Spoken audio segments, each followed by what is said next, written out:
Quality public inter college Khalispur Azamgarh में admission open admission form के लिए संपर्क करें। हेरा पब्लिक स्कूल अराजी बाग शहर आजमगढ़ में एडमिशन ओपन एडमिशन फॉर्म के लिए राब्ता करें। शेख मसूद इंटर कॉलेज फरिया आजमगढ़ में एडमिशन ओपन एडमिशन फॉर्म के लिए संपर्क करें। Niswa inter college English medium Paharpur शहर आजमगढ़ में एडमिशन ओपन एडमिशन फॉर्म के लिए संपर्क करें।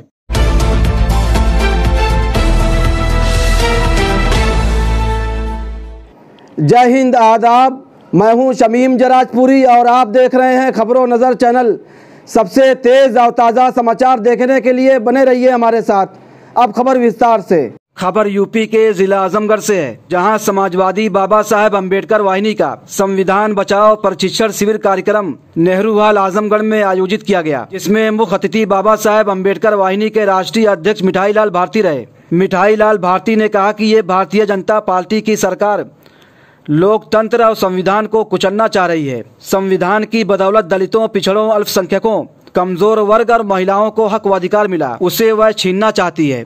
देश में और प्रदेश में सामाजिक न्याय की स्थापना भारतीय जनता पार्टी की सरकार नहीं करना चाहती है। वह धर्म, जाति और मजहब के नाम पर झगड़ा लगाकर राजनीति की रोटियां सेकने का काम कर रही है। बाबा साहब डॉक्टर भीमराव अंबेडकर जी और डॉक्टर राम मनोहर लोहिया जी के विचारों को आगे बढ़ाने की अगर किसी में क्षमता है तो समाजवादी पार्टी के राष्ट्रीय अध्यक्ष और पूर्व मुख्यमंत्री अखिलेश यादव में है। वह बाबा साहब डॉक्टर भीमराव अंबेडकर जी के सपनों का भारत बनाना चाहते हैं। हमारा उद्देश्य है कि समता, स्वतंत्रता, न्याय, सामाजिक समरसता स्थापित करके देश में कानूनी व्यवस्था कायम हो सके और संविधान और लोकतंत्र सुरक्षित हो सके। और उनके सपनों को साकार करने के लिए हमेशा समाजवादी पार्टी सामाजिक न्याय के अधिकार की लड़ाई लड़ने का काम करती है। और हम बाबा साहेब भीमराव अंबेडकर और राम मनोहर लोहिया जी के पद चिन्हों पर चलकर सुंदर भारत बनाने का संकल्प लेते हैं। मीडिया से बातचीत करते हुए मिठाई लाल भारती ने क्या कुछ कहा है, आइए हम आपको दिखाते हैं। वहीं समाजवादी पार्टी गोपालपुर के विधायक नफीस अहमद ने भी क्या कुछ कहा है, वो भी हम आपको दिखाते हैं और सुनाते हैं।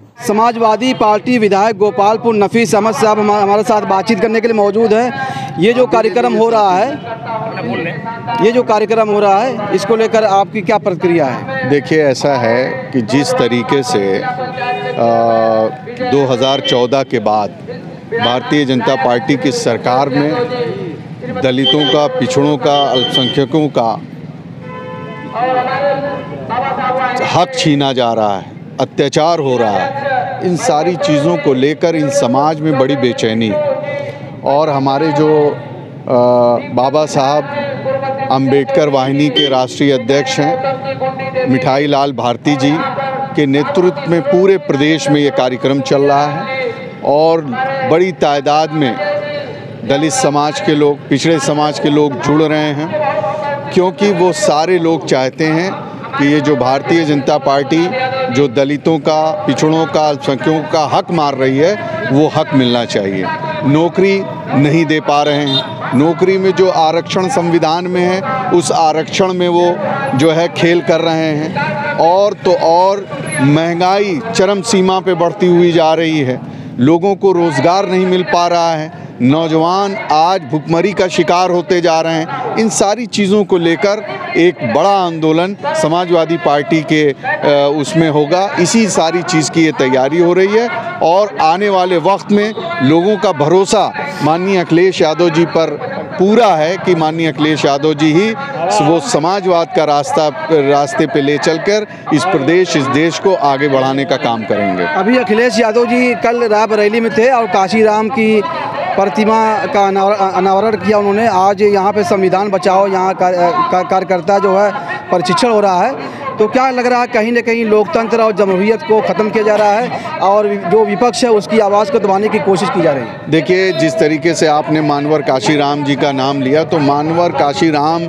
जी के आंदोलन से जितने भी नेता जुड़े हैं आज वो सारे नेता समाजवादी पार्टी में हैं और माननीय राष्ट्रीय अध्यक्ष जी के नेतृत्व में काम कर रहे हैं। चाहे वो आजमगढ़ जनपद ले लें, अंबेडकर नगर में ले लें और तमाम बड़े बड़े नेता, क्योंकि इन सबको मालूम है कि मानवर काशीराम जी का जो मिशन था, जो उनका एक मिशन काम कर रहा था, उससे कहीं ना कहीं बहुजन समाज पार्टी भटक चुकी। इसलिए सारे लोग माननीय अखिलेश यादव जी के नेतृत्व में काम कर रहे हैं। वहीं सवाल जो है उठ रहा है कि भारतीय जनता पार्टी की सरकार में विपक्ष के लोगों की आवाज़ को दबाया जा रहा है दुरुपयोग किया जा रहा है एजेंसीज का, ईडी का, सीबीआई का, और जो मुद्दे हैं जनता से जुड़े हुए, जिसका जनता सीधे सीधे सवाल सरकार से पूछ रही, उस मुद्दे से भटकाने के लिए ये धार्मिक उन्माद बढ़ाकर हिंदू मुस्लिम करके उस मुद्दे को हटाना चाहते हैं। जनता चाहती कि हमको नौकरी आप कब 2 करोड़ दोगे।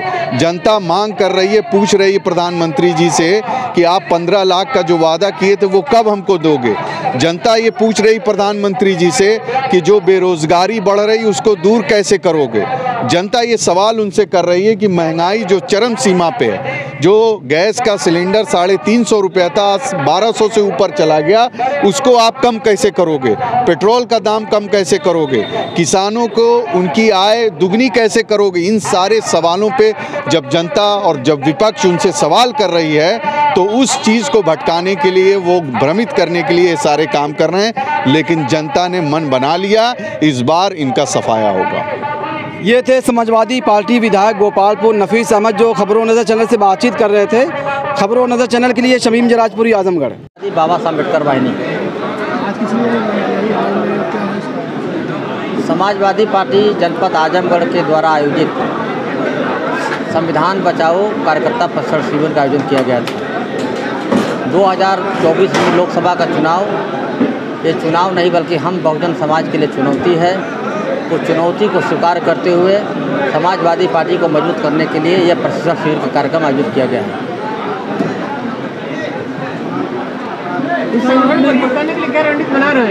संगठन बनाने के लिए अम्बेडकर वाहिनी पोलिंग बूथ सेक्टर कमेटी बनाएगी और दलित समाज ने यह मन बना लिया है कि भारतीय जनता पार्टी को हटाना है, संविधान को बचाना है, आरक्षण को बचाना है। तो समाजवादी पार्टी के पक्ष में लामबंद होकर के 2024 में आपका साथ देंगे। प्रशिक्षण में क्या बताया गया? प्रशिक्षण में यही बताया गया कि 2024 के चुनाव में प्रत्येक पोलिंग बूथों पर जाकर अपना युद्ध तैयार करें। हमारी बहुत बड़ी फौज खड़ी होने जा रही है और अम्बेडकर वादी और समाजवादी एक होकर के संविधान को बचाने का काम करेंगे। सर, जिस तरह से राहुल गांधी को नोटिस दे दिया गया है बंगला खाली करने के लिए, मायावती जी को अभी तक नोटिस नहीं दिया गया है, कैसे देखते हैं? ये भारतीय जनता पार्टी की घटिया सोच है और लोकतंत्र में हर आदमी को बोलने का अधिकार है, अपनी आवाज़ दे सकता है। लेकिन दुर्भाग्य है देश का कि यहाँ आवाज़ दबाई जा रही है, लोकतंत्र पर पहरा डाला जा रहा है, ये ठीक नहीं है। सर, आगामी 7 तारीख को देश के गृह मंत्री आजमगढ़ आ रहे हैं, आजमगढ़ को बड़ी सौगात देने जा रहे हैं। क्या लगता है आजमगढ़ को भारतीय जनता पार्टी की तो कुछ नहीं देने वाले हैं, सब इसी तरह लालीपाप देते हैं। भारतीय जनता पार्टी को लालीपाप देने में माहिर है। जिस तरह से शहर की चौमुखी विकास के क्रम में सड़कें बन रही है, उसको घटिया तरीके से बना। 6 साल की सरकार चलेगी, समीक्षा आप लोग करा लीजिए। और 2024 जब चुनाव नज़दीक आ रहा है तो कुछ ना कुछ लालीपाप देना उनका कर्तव्य बनता है।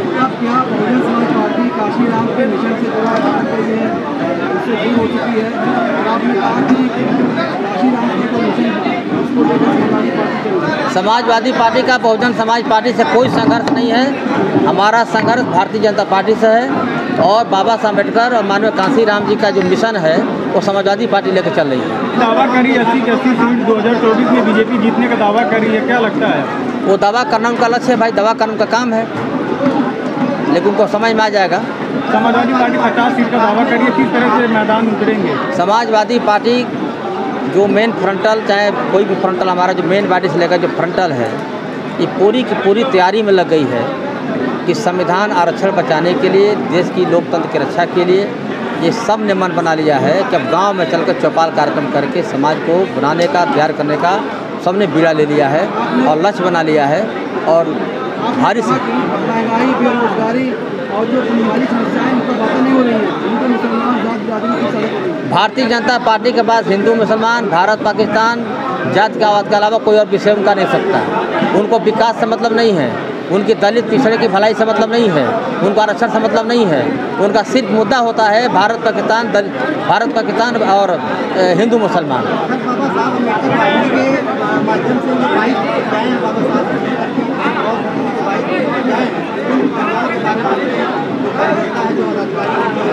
सबको जागरूक किया जा रहा है। सर, यहाँ के सांसद निरहुआ वो विकास का दावा कर रहे हैं, 24 में विकास के दावे पे चुनाव लड़ेंगे। आजमगढ़ का लोग ठगा महसूस कर रहा है, लेकिन आने वाला 24 में ठगा महसूस नहीं करेगा। समाजवादी पार्टी की सीट रही है, समाजवादी पार्टी जीतेगी। खबर और विज्ञापन के लिए संपर्क करें। आजमगढ़ की ताज़ा और तमाम खबरों को सबसे पहले देखने के लिए हमारे चैनल को सब्सक्राइब करें।